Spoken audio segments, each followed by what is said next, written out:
In the last few hours, new details have emerged about the tragic death of Liam Payne.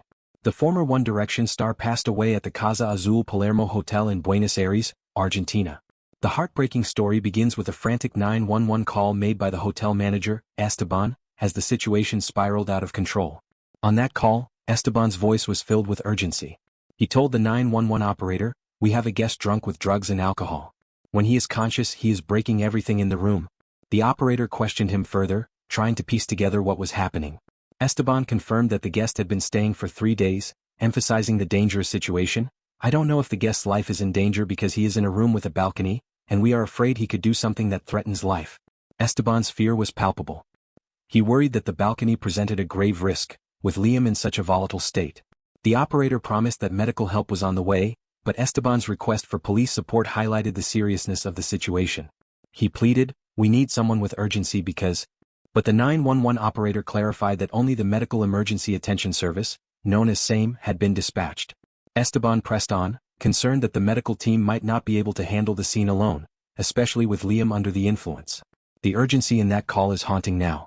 As the minutes ticked by, responders rushed to the hotel, but even as they arrived, the worst fears were being realized. Reports indicate that he fell from a third-floor balcony, landing in the courtyard below, a fall that left no chance of survival. The news of Liam's death sent shockwaves around the world.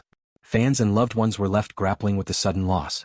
Outside the Casa Azul Palermo, a place that was meant to be a brief stop on his journey, it's now the site of a tragic memory. A scene of police cars and flashing lights turned what was once a quiet hotel into a center of global attention.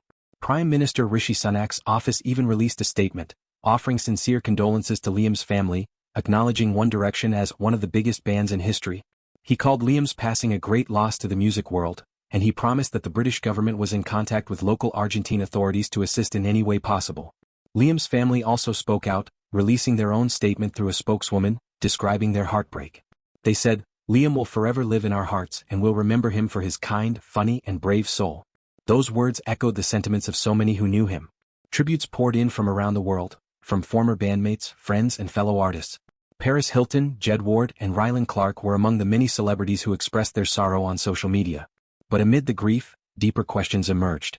Katie Waisel, a fellow contestant from Liam's time on The X Factor, spoke out with a powerful message.